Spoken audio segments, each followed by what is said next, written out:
नमस्कार स्टूडेंट, आज मैं आपको एक्सप्लेन कर रही हूँ इकोनॉमिक एनवायरनमेंट के बारे में। ये कॉमर्स के स्टूडेंट का जो है बेसिक टॉपिक है कि what do you mean by economic environment. Almost her exams में इसकी जो है डेफिनेशंस भी आती है। तो इकोनॉमिक एनवायरनमेंट को एक्सप्लेन करने के लिए हम इस वर्ड को 2 पार्ट में डिवाइड कर देते हैं। First is economy and second is environment, कि what do you mean by economic and what do you mean by environment. पहले आपको ये समझना कंपलसरी होगा। तो इकोनॉमिक मीन्स होता है all those activities which are done by the human beings for earning some things। कि इकोनॉमिक में हम टोटल उन इकोनॉमिक एक्टिविटीज़ को लेते हैं जो ह्यूमन बींग्स के थ्रू की जाती है, और उनका मेन पर्पस जो होता है वो अर्निंग समथिंग्स होता है, कि हम अपनी लाइफ को सर्वाइव करने के लिए या अपने जो है सिस्टम्स को जो है हमारी लाइफ को चलाने के लिए जो भी कुछ इकोनॉमिक एक्टिविटीज़ करते हैं for earning somethings, but main motive होता है उसका कि कुछ अर्न करना चाहते हैं। तो ऐसे जो भी एक्टिविटीज़ होगी which is known as economic. For example है कि प्रोडक्शन है, डिस्ट्रीब्यूशन है, एक्सचेंज है, हम जो भी कुछ इकोनॉमिक एक्टिविटी करते हैं वो टोटल जो है वो इसमें इंक्लूड की जाएगी। और what do you mean by environment? Environment means surrounding condition of economic surrounding conditions. Environment में हम लेते हैं हमारी जो भी सराउंडिंग कंडीशंस होती है, एटलीस्ट उन सराउंडिंग कंडीशन, दो surrounding conditions are known as environment. अब इसमें सराउंडिंग कंडीशन में क्या आता है? हमारा नेचुरल जो भी है वो, पॉलिटिकल कंडीशंस आ जाती है, हमारा कल्चरल जो भी है वो, सोशो इकोनॉमिक जो भी हमारा कल्चर है एटलीस्ट वो इसमें आ जाता है। तो ये टोटल जो हमारी सराउंडिंग कंडीशन है वो कहलाती है environment. Then what do you mean by economic environment? Economic environment means the surrounding conditions which are affected our economic activities. तो वो सराउंडिंग कंडीशन जो हमारी इकोनॉमिक एक्टिविटी को प्रभावित करती है which is known as economic environment. उन सबको हम इकोनॉमिक एनवायरनमेंट के नाम से जानते हैं क्योंकि उनसे हमारी इकोनॉमिक एक्टिविटी जो है वो अफेक्टेड हो रही है उन सब कंडीशन से। तो इकोनॉमिक एनवायरनमेंट का मीनिंग आपका क्लियर हो गया कि what do you mean by economic environment. Then basic characteristics of economic environment की, इकोनॉमिक एनवायरनमेंट की बेसिक कैरेक्टरिस्टिक्स क्या होगी? तो फर्स्ट है कि it is a dynamic process. ये continuous economic environment is a process which is continuous changes, जो है वो कंटिन्यूस चेंज होती है, डायनेमिक है, आज कुछ है कल और है परसों कुछ और होगी, ये जो है चेंजेस होती रहती है, बहुत सारे फैक्टर्स चेंज होते हैं तो इकोनॉमिक एनवायरनमेंट भी चेंज हो जाता है। तो इकोनॉमिक एनवायरनमेंट एक स्टैटिक कंडीशन नहीं है, ये कंटिन्यूस जो है वो चेंज होती रहती है। उसके बाद affected by many factors, economic environment is affected by many factors, बहुत सारे ऐसे external, internal, economic, non economic, social, political reason, मतलब बहुत सारे ऐसे फैक्टर्स होते हैं जिससे हमारा इकोनॉमिक एनवायरनमेंट जो है वो अफेक्टेड होता है। उसके बाद होते हैं इफेक्ट ऑन इकोनॉमिक डेवलपमेंट। अब इकोनॉमिक एनवायरनमेंट जो है वो किसको इफेक्ट करता है? हमारे कंट्री के इकोनॉमिक डेवलपमेंट को चेंज करता है, उसकी ग्रोथ रेट को अफेक्टेड करता है, कि इकोनॉमिक एनवायरनमेंट किस स्टाइल का होगा उसी के अकॉर्डिंग जो है वो कंट्री की इकोनॉमिक ग्रोथ होगी या डेवलपमेंट होगा। अफेक्टेड बाय इकोसिस्टम्स, और हमारा जो इकोसिस्टम्स होता है इकोनॉमिक एनवायरनमेंट उससे भी अफेक्टेड होता है कि किस स्टाइल का है, कैपिटलिस्ट है, सोशो है, कम्युनिस्ट है, प्लांट है, मिक्सड है, जिस स्टाइल का इकोसिस्टम होगा एटलीस्ट हमारा एनवायरनमेंट भी जो होगा वो उसी स्टाइल्स का होगा। उसके बाद है वाइड कॉन्सेप्ट, एक बहुत बड़ी कॉन्सेप्ट है इकोनॉमिक एनवायरनमेंट जो है वो, उसमें बहुत सारे जो है एलिमेंट्स आते हैं, कंपोनेंट्स आते हैं, फैक्टर्स आते हैं। तो ये जो कॉन्सेप्ट है वो बहुत वाइड है and related with economic activities और इकोनॉमिक एनवायरनमेंट की जो टोटल लिंक होती है, it is totally linked with economic activities. जितनी भी कंट्री में इकोनॉमिक एक्टिविटीज़ होती है एटलीस्ट ये उससे जो है वो अफेक्टेड होता है। तो ये बेसिक कॉन्सेप्ट आपकी, ये बेसिक कैरेक्टरिस्टिक्स थी। अब आता है कि factor which are affected economic environment, कि हमारी कंट्री का जो भी इकोनॉमिक एनवायरनमेंट होता है जो हमारी इकोनॉमिक एक्टिविटीज़ को अफेक्टेड करता है, एटलीस्ट वो खुद जो है वो बहुत से फैक्टर से अफेक्टेड होता है। कि इकोनॉमिक एनवायरनमेंट कंट्री का किस स्टाइल्स का होगा, it is affected by many factors which is divided in two part. First is economic and second is non economy. तो फैक्टर अफेक्टिंग इकोनॉमिक एनवायरनमेंट को मैंने 2 पार्ट में डिवाइड किया। फर्स्ट जो है वो हमारे इकोनॉमिक फैक्टर्स है और सेकंड जो है वो हमारे नॉन इकोनॉमिक फैक्टर्स है। तो ये है, these are economic factors and these are non economic factors which is affected the economic environment of an economy या ऑफ ए कंट्री। तो फर्स्ट नेचुरल रिसोर्सेज की, नेचुरल रिसोर्सेज जो होते हैं वो सबसे पावरफुल फैक्टर्स होता है किसी भी कंट्री के इकोनॉमिक एनवायरनमेंट को प्रिपेयर करने के लिए या स्ट्रॉन्ग के लिए। अगर कंट्री में रिच अमाउंट में नेचुरल रिसोर्सेज है और उनका बेटर यूटिलाइजेशन हो रहा है, मैक्सिमम यूटिलाइजेशन हो रहा है, ऑप्टिमम यूटिलाइजेशन हो रहा है, बेटर एक्सप्लोटेशन हो रहा है और बेटर वे में हम उनसे कुछ मैन्युफैक्चरिंग कर पा रहे हैं, then economic environment will be positive of the country. तो ऐसी कंडीशन में इकोनॉमिक एनवायरनमेंट कंट्री के पॉजिटिव वे में होगा, फेवरेबल में होगा और इसके जो बिल्कुल रिवर्स में होगा। हर फैक्टर का एक पॉजिटिव शो होगा और एक नेगेटिव शो होगा। तो अगर इसके, ये तो मैंने पॉजिटिव बात बताई कि नेचुरल रिसोर्सेज हो, बेटर हो, यूटिलाइजेशन हो और ये सब कुछ हो। अब इसके रिवर्स में ये होगा कि अगर कंट्री में नेचुरल रिसोर्सेज अवेलेबल नहीं है तो एक्सप्लोटेशन नहीं हो रहा है, एक्सप्लोटेशन हो गया तो उसका यूटिलाइजेशन नहीं हो रहा है। तो ऐसी कंडीशन में जो इकोनॉमिक एनवायरनमेंट होगा वो कंट्री के क्या होगा, अनफेवरेबल होगा, नेगेटिव होगा और ऐसी कंडीशन में कंट्री जो है वो प्रोग्रेस नहीं कर पाएगी। First factor. सेकंड है human resources. Second powerful sources होता है ह्यूमन रिसोर्सेज, कि कंट्री में ह्यूमन रिसोर्सेज होना सबसे पहली बात है, बट क्वालिटेटिव रिसोर्सेज होना दूसरी बात है। तो रिसोर्सेज होना is not a favourable points कि हम 121 करोड़ की जनसंख्या है, 130 करोड़ की जनसंख्या है, सब देखा है। चाइना में 140 करोड़ की जनसंख्या है बट हमसे बेटर कंडीशन में है, क्योंकि वहाँ क्वालिटेटिव जो है रिसोर्सेज है। मैं यहाँ क्रिटिसाइज नहीं कर रही हूँ, बट हम अगर सही पिक्चर देखना चाहे तो बेटर कंडीशन यही है। तो रियल में ह्यूमन रिसोर्सेज होना और well qualified qualitative human resources जो है वो किसी कंट्री के इकोनॉमिक एनवायरनमेंट को फेवरेबल कंडीशन में चेंज कर देते हैं। ऐसा ह्यूमन रिसोर्सेज होता है वो कंट्री की प्रोग्रेस को जो है वो इंक्रीज करता है। तो ह्यूमन रिसोर्सेज सेकेंड फैक्टर्स होता है। अगर नहीं है तो भी जो है वो हमारा अनफेवरेबल इकोनॉमिक एनवायरनमेंट होगा, है बट क्वालिटेटिव नहीं है तो भी अनफेवरेबल रिसोर्सेज होगा। बट है, बेटर है, बेस्ट है, क्वालिटेटिव है, क्वालिटीज लिए हुए हैं, कोई किस किस स्टाइल्स की रिसर्च करता है, इनोवेशन करता है, चेंज करता है, एंटरप्रेन्योर है, इंडस्ट्री, मतलब कहीं ना कहीं ह्यूमन रिसोर्सेज कंट्री की प्रोग्रेस को जो है वो इंक्रीज कर रहे हैं। तो ऐसा जो ह्यूमन रिसोर्सेज होगा वो एक कंट्री में जो है वो फेवरेबल इकोनॉमिक एनवायरनमेंट क्रिएट कर देगा। नेक्स्ट आता है इकोनॉमिक पॉलिसीज, कि हर कंट्री की जो सेंट्रल गवर्नमेंट होती है उसके थ्रू जो एवरी ईयर्स होती है वो कुछ ना कुछ इकोनॉमिक पॉलिसीज जो है वो ऑपरेट की जाती है, फॉर्मुलेट की जाती है। तो ऐसी इकोनॉमिक पॉलिसीज से भी इकोनॉमिक एनवायरनमेंट अफेक्टेड होता है। सबसे पहला पॉलिसीज अगर फॉर्मुलेट की गई है तो उसकी मेन कंसंट्रेशन क्या है, लिबरलाइजेशन, प्राइवेटाइजेशन, ग्लोबलाइजेशन, इनको फॉलो किया है, बेटर है, बेस्ट है, फास्ट अप्रूव हो जाती है, बेटर रिजल्ट आ रहे हैं पॉलिसीज के। तो हमारी जो है इकोनॉमिक एनवायरनमेंट उस पर इसका फेवरेबल अफेक्टेड पड़ेगा, इकोनॉमिक एक्टिविटीज इंक्रीज होगी और कंडीशंस फेवरेबल रहेगी। अगर पॉलिसीज ऐसी गवर्नमेंट ने प्रिपेयर की है, स्ट्रिक्ट है, कंट्रोल है, रूल्स रेगुलेशंस हाई है उस पर, तो ऐसी कंडीशन में इकोनॉमिक एक्टिविटी जो है वो सक्सेसफुली ऑपरेट नहीं हो पाएगी। तो यहाँ पर इकोनॉमिक पॉलिसीज का एक अनफेवरेबल इफेक्ट जो होगा वो हमारे इकोनॉमिक एनवायरनमेंट में होगा। नेक्स्ट आता है इकोनॉमिक कंडीशंस, कि एटलीस्ट उस कंट्री की इकोनॉमिक कंडीशंस किस स्टाइल की है, स्ट्रॉन्ग है, बेस्ट है, बेटर जो है फाइनेंशियल रिसोर्सेज है। तो ऐसी कंडीशन में इकोनॉमिक एनवायरनमेंट पे फेवरेबल पॉइंट पड़ेगा, क्योंकि कैपिटल रिसोर्सेज रिच अमाउंट में है, फाइनेंशियल रिसोर्सेज जो है वो पब्लिक के पास, बैंक्स के पास, गवर्नमेंट के पास रिच अमाउंट में है। और अगर इकोनॉमिक कंडीशन ऐसी है कि पुअर है, बैकवर्ड है, फाइनेंशियल रिसोर्सेज नहीं है, तो उस कंट्री के इकोनॉमिक एनवायरनमेंट पर अनफेवरेबल इफेक्ट पड़ेगा, क्योंकि without finance nothing is possible, finance के बिना कुछ भी पॉसिबल नहीं है। तो इकोनॉमिक कंडीशन स्ट्रॉन्ग होना है तो फेवरेबल होगा, और अगर इकोनॉमिक कंडीशन स्ट्रॉन्ग नहीं है तो अनफेवरेबल होगा। उसके बाद है इकोनॉमिक सिस्टम्स, कि एटलीस्ट हम किस इकोनॉमिक सिस्टम्स को फॉलो कर रहे हैं। जैसे India is follow mix economic system, China is follow communist, suppose करो communist socio sector, USA is follow capitalist economic system.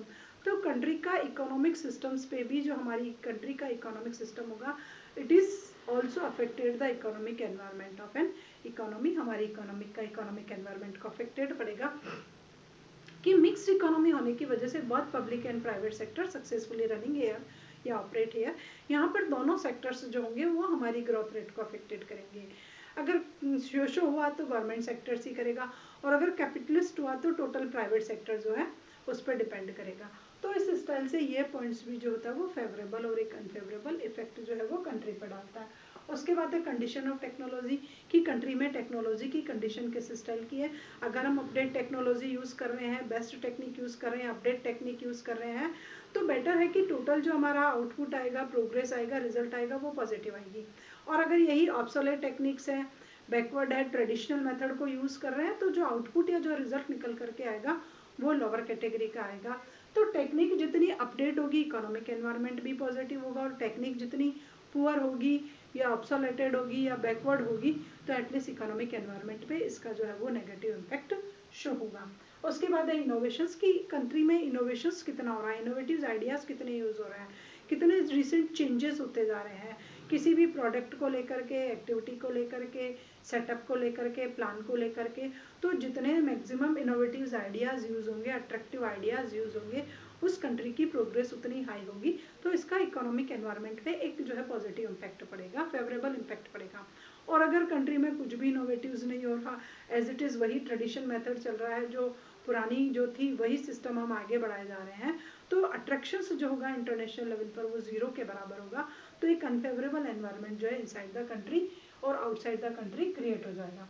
उसके बाद है फॉरेन डेप्ट एंड कैपिटल, की फॉरेन डेप्ट की कंडीशंस क्या है।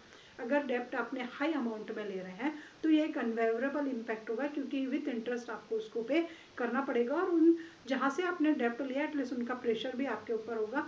तो ये आपकी इकोनॉमिक पॉलिसीज पर एक अनफेवरेबल प्रेशर जो है वो डालेगा। अब है कैपिटल, कैपिटल आप सेल्फ की है या आउटसाइड रिसोर्सेज है।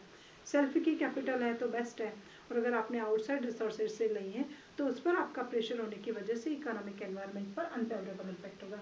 नेक्स्ट आता है साइज ऑफ मार्केट, की रियल में मार्केट का साइज क्या है। लार्ज स्केल का मार्केट साइज है, इट मीन्स एवरी टाइम वहाँ पर डिमांड अवेलेबल है। अगर मार्केट का साइज लार्ज है और एवरी टाइम अगर डिमांड अवेलेबल है तो ये कंट्री के लिए बेटर है, क्योंकि वह डिमांड जो अगर जहाँ कहीं भी है, कंजम्पशन जहाँ है तो वहाँ सब कुछ भी पॉजिटिव चलेगा, क्योंकि कंजम्पशन के लिए इनकम होना भी कंपलसरी। आप तभी कंज्यूम करोगे जब आपकी इनकम हाई है, then high consumption show the high level of income. तो मार्केट का साइज अगर लार्ज स्केल का है तो आप कुछ भी प्रोड्यूस करो उसका फास्ट कंजम्पशन हो जाएगा। तो मार्केट का लार्ज स्केल का साइज एक पॉजिटिव इम्पैक्ट डालता है किसी भी कंट्री की इकोनॉमिक कंडीशन पर। और अगर मार्केट का साइज जो है वो स्मॉल हो गया, कि सपोज करो इनसाइड द कंट्री डिमांड चल रही है, आउटसाइड तो उसकी डिमांड ही नहीं है, तो ये एक अनफेवरेबल इम्पैक्ट होगा। तो मार्केट का साइज ये नहीं कि inside the country he, international level पर भी आपके प्रोडक्ट की डिमांड जो है वो बहुत ज़्यादा हाई है। उसके बाद है ऑक्यूपेशनल डिस्ट्रीब्यूशन, कि कंट्री में जो पॉपुलेशन है, वर्किंग पॉपुलेशन, एटलीस्ट उसका ऑक्यूपेशनल डिस्ट्रीब्यूशन क्या है, कि प्राइमरी सेक्टर्स में जो है वो ज़्यादा पॉपुलेशन है, ये आपका जो सेकेंडरी सेक्टर है, ये फिर आपका जो टर्शियरी सेक्टर है। जैसे इंडिया में सोचिए यहाँ इतनी है, यहाँ इतनी है, और यहाँ फिर वापस इतनी ही है। इस स्टाइल से एक जो है वो सिस्टम हमारा हो गया है।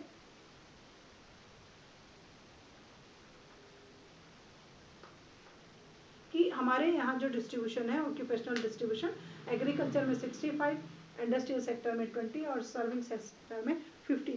तो ये जो ऑक्यूपेशनल डिस्ट्रीब्यूशन है ये हमारे इकोनॉमिक एनवायरनमेंट पे एक बैकवर्ड इम्पैक्ट को शो कर रहा है, क्योंकि इन दोनों सेक्टर में अगर हाई ऑक्यूपेशनल डिस्ट्रीब्यूशन होता, मैक्सिमम जो वर्किंग पॉपुलेशन है उसका डिस्ट्रीब्यूशन होता, तो प्रोग्रेस के चांसेस ज़्यादा होते। एग्रीकल्चर जो है वो इतना प्रोग्रेस का मीन्स जो है इकोनॉमिक में नहीं है। तो this occupational distribution is also affected the economic environment of our country and unfavorable economic impact जो है वो इस पर देखने को मिल रहा है। उसके बाद होता है इंफ्रास्ट्रक्चर फैसिलिटीज़, की कंट्री में इंफ्रास्ट्रक्चर फैसिलिटीज़ कितनी स्ट्रॉन्ग होती है। तो इंफ्रास्ट्रक्चर फैसिलिटीज़ में जो हम लेते हैं वो लेते हैं रोड्स है। इंफ्रास्ट्रक्चर फैसिलिटी का मतलब होता है कि आपकी रोड्स कितनी पावरफुल है, इलेक्ट्रिसिटी की फैसिलिटी क्या है, वाटर की फैसिलिटी क्या है, कम्युनिकेशन की फैसिलिटी क्या है, ट्रांसपोर्टेशन की फैसिलिटी क्या है। तो ये टोटल जो भी फैसिलिटीज़ होती है which is known as, these are known as infrastructure facilities. अब ये कितनी स्ट्रॉन्ग है, कंट्री में कितनी पावरफुल है। फास्ट मीन्स अगर अवेलेबल है तो एक पॉजिटिव इम्पैक्ट जो है, पॉजिटिव अफेक्टेड जो है वो हमारी इकोनॉमिक एनवायरनमेंट पे पड़ेगा। और अगर इंफ्रास्ट्रक्चर फैसिलिटीज़ बहुत ही लोअर कैटेगरी के, पुअर कैटेगरी की है और बहुत ही कॉस्टली है, तो उसका हमारे इकोनॉमिक एनवायरनमेंट पे एक बैकवर्ड इम्पैक्ट जो है वो शो होगा, नेगेटिव होगा और अनफेवरेबल होगा। उसके बाद national income and per capita income, कि नेशनल इनकम और पर कैपिटा इनकम की क्या सिचुएशन है।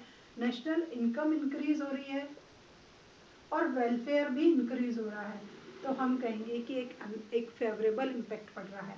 बट केवल नेशनल इनकम ही इंक्रीज हो रही है और कंट्री में वेलफेयर नहीं हो रहा है, तो ऐसी कंडीशन में हम नहीं कह सकेंगे कि इकोनॉमिक एनवायरनमेंट फेवरेबल है या उसका पॉजिटिव इम्पैक्ट पड़ रहा है, क्योंकि नेशनल इनकम होना ही काफ़ी नहीं होता, उससे कंट्री में वेलफेयर भी होना काफ़ी है।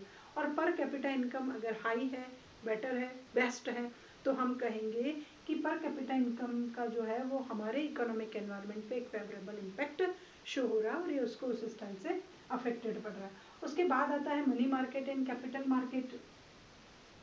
ये दो मार्केट है, money is related from money and capital is related from securities. मनी में ट्रांजेक्शन्स होते हैं और all financial institutions are known as money market, और कैपिटल मार्केट में जो है वो सिक्योरिटीज में ऑलमोस्ट ट्रांजेक्शन्स होते हैं। अब इनकी कंडीशन कंट्री में कैसी है, स्ट्रॉन्ग है, पावरफुल है, लार्ज स्केल पर है, वाइड स्कोप है, और ये जो है वो बहुत हाई लेवल के जो है इनके ट्रांजेक्शन्स है, तो हम कहेंगे कि एक फेवरेबल इम्पैक्ट जो है वो हमारी इकोनॉमी में इनके थ्रू हो रहा है।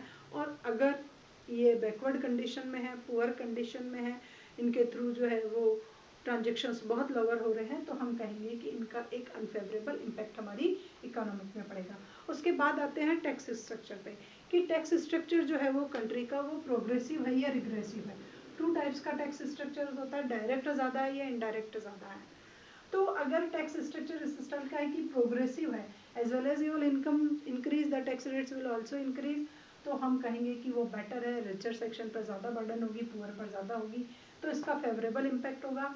और रिग्रेसिव है, अगर आप प्रोग्रेसिव नहीं है, रिग्रेसिव है, तो उसका इम्पैक्ट क्या होता है कि पुअर सेक्शंस पर इसकी बर्डन ज़्यादा शिफ्ट होती है, इसलिए ये बेटर नहीं है और इसका अनफेवरेबल इम्पैक्ट जो है वो हमारी कंट्री पर होगा। तो इंडिया में जो है वो प्रोग्रेसिव है, इट मीन्स टैक्स स्ट्रक्चर का एक पॉजिटिव इम्पैक्ट जो है वो शो होता है। उसके बाद आता है ट्रेड साइकिल की। कंट्री में ट्रेड साइकिल की कंडीशंस क्या चल रही है, तो ट्रेड साइकिल में टू ही हो सकते हैं, या तो बूम हो सकता है या क्राइसिस हो सकते हैं। यहाँ है, यहाँ है, यहाँ है, यहाँ है, इकोनॉमी की कंडीशन है कहाँ, ये कुछ वे हैं जहाँ हमारी इकोनॉमी हो सकती है। तो बूम में भी बेस्ट है, डाउनफॉल यहाँ से जो कंडीशन आ रही है, ये कंडीशन किसी भी इकोनॉमी के लिए बेटर नहीं है। अगर ये कंडीशन है तो बेस्ट है, ये कंडीशन है तो बेस्ट है।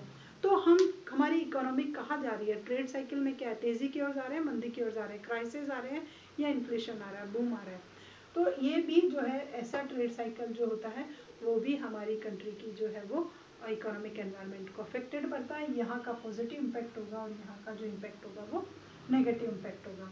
उसके बाद आता है अवेलेबिलिटी ऑफ कैपिटल की। कंट्री में कैपिटल कितनी है, जो फाइनेंशियल रिसोर्सेज है कंट्री में एटलीस्ट वो कितने हैं, कितने अमाउंट में है, लोगों के पास कितना पैसा है। अगर वेल्थ का सेंट्रलाइजेशन है कंट्री में तो इसका एक पॉजिटिव इम्पैक्ट होगा, क्योंकि जब वेल्थ है तो एवरीथिंग इज पॉसिबल। आपके पास पैसा है तो एटलीस्ट बहुत कुछ पॉसिबल है, सब कुछ नहीं बट बहुत कुछ जो है वो पॉसिबल। आप किसी भी इकोनॉमिक एक्टिविटीज़ को जो है वो ऑपरेट कर सकते हो। वो सक्सेस होगी नहीं, it is not necessary, but at least आपने ऑपरेट करने की कोशिश जरूर की है। तो कैपिटल की अवेलेबिलिटी अगर लार्ज अमाउंट में है तो एक फेवरेबल इम्पैक्ट होगा।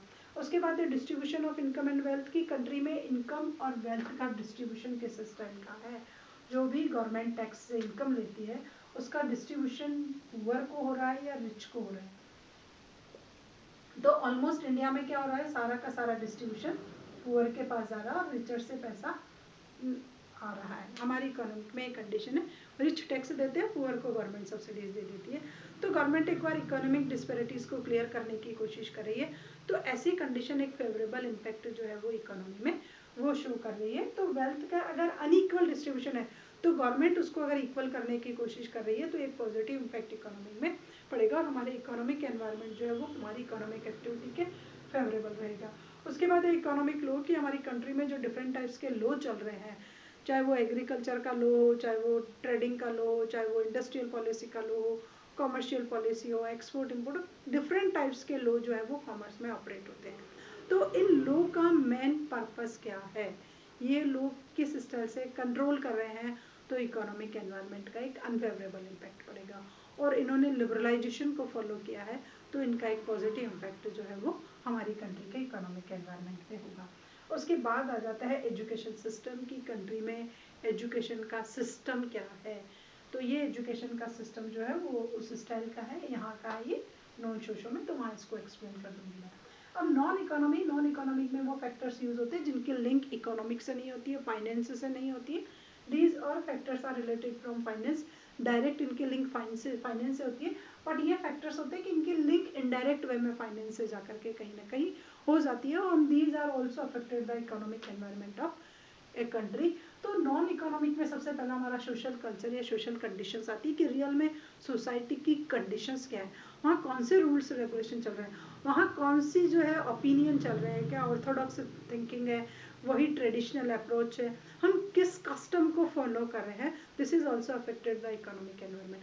तो इंडिया का अगर एग्जाम्पल ले तो वही पुअर, वही ऑर्थोडॉक्स ओपिनियंस, वही क्रिश्चियंस, मतलब सोसाइटी की कंडीशन क्रिटिकल सिचुएशन में है, इस वजह से इंडियन इकोनॉमी में इसका एक अनफेवरेबल इम्पैक्ट जो है वो हमारी कंट्री के ऊपर हो रहा है।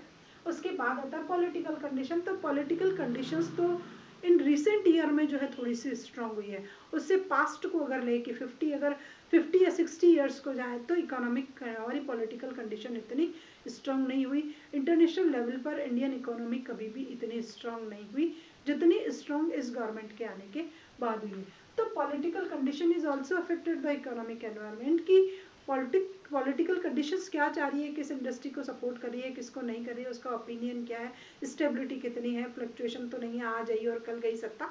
तो ऐसी स्टेबिलिटी भी जो है वो एक फेवरेबल इम्पैक्ट रिसेंट टाइम में क्रिएट कर रही है। उसके बाद रिलीजियन फैक्टर्स, तो ये कभी भी पॉजिटिव नहीं थे इंडियन इकोनॉमी में, एवरी टाइम्स कहीं ना कहीं जो है वो कॉन्फ्लिक्ट्स चलते ही रहते हैं किसी न किसी क्लास को लेकर के या रिलीजन को लेकर के। तो ये जो फैक्टर है वो इंडियन इकोनॉमी के अनफेवरेबल है, नेगेटिव है। एवरी टाइम अगर हम कहें कि 2 कम्युनिटीज़ हैं, हिंदू एंड मुस्लिम, उनमें भी कॉन्फ्लिक्ट्स होते रहते हैं। तो ये जो रिलीजियस फैक्टर्स है वो हमारी इकोनॉमी की प्रोग्रेस को लोअर करने के लिए रेस्पॉन्सिबल है। नेक्स्ट आता है मॉरल फैक्टर। तो मॉरल फैक्टर तो कहीं भी नहीं है, आप इंटरनेशनल लेवल पर चल जाइए, कहीं भी किसी का कोई मॉरल फैक्टर इतना ज़्यादा स्ट्रॉन्ग नहीं है। इंडियन इकोनॉमी में तो फिर भी है, यहाँ हमारे यहाँ फिर भी हमारा करेक्टर जो है थोड़ा सा बेटर है, भगवान से डरते हैं, कुछ ना कुछ ऐसा है कि हम लोग गलत काम करने से रुक जाते हैं, बट आउटसाइड आप जा कर के देखिए वहाँ ऐसा नहीं है। तो moral factors is also affected the economic environment of a country. Next आता है कॉन्स्टिट्यूशंस कंडीशन की आपका कॉन्स्टिट्यूशंस कैसा है, स्ट्रॉन्ग है, लॉवर है, पावरफुल है, पब्लिक रूल्स रेगुलेशन को फॉलो कर रही है या नहीं कर रही है। तो these factors also affected the economic environment. तो इंडियन इकोनॉमी में हमारा कॉन्स्टिट्यूशन पावर है, हम उसको फॉलो करते हैं, रूल्स रेगुलेशन को ऑपरेट करते हैं। उसके बाद हमारी इंटरनेशनल कंडीशंस कैसी है। तो international conditions in recent times में अगर देखा जाए तो स्ट्रॉन्ग है, पावरफुल है। ट्रेड को ले लीजिए, कहीं ना कहीं आप किसी भी चीज़ को ले लीजिए, तो इंडियन इकोनॉमी की जो इंटरनेशनल कंडीशन है वो स्ट्रॉन्ग होने की वजह से एक पावरफुल इम्पैक्ट जो है, पॉजिटिव इम्पैक्ट जो है वो हमारे इकोनॉमिक एनवायरमेंट पे है। उसके बाद है एनवायरमेंटल प्रोटेक्शंस की, एनवायरमेंट की प्रोटेक्शंस को लेकर के इकोनॉमी क्या कर रही है।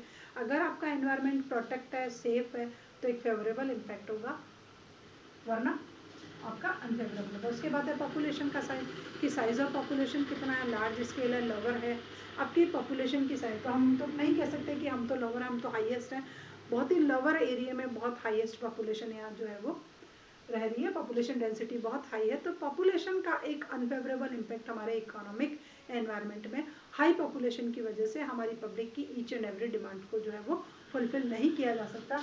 उसके बाद आता है एजुकेशन सिस्टम। तो एजुकेशन सिस्टम भी डिफेक्टिव है, एजुकेशन सिस्टम इतना स्ट्रॉन्ग नहीं है, केवल मात्र हमारे को थियोरटिकल जो है नॉलेज वो दी जाती है, प्रैक्टिकल नॉलेज यहाँ नहीं दी जाती। तो this factor is also create एक unfavorable environment on Indian economy. So these are the factors which affected economic environment of a country.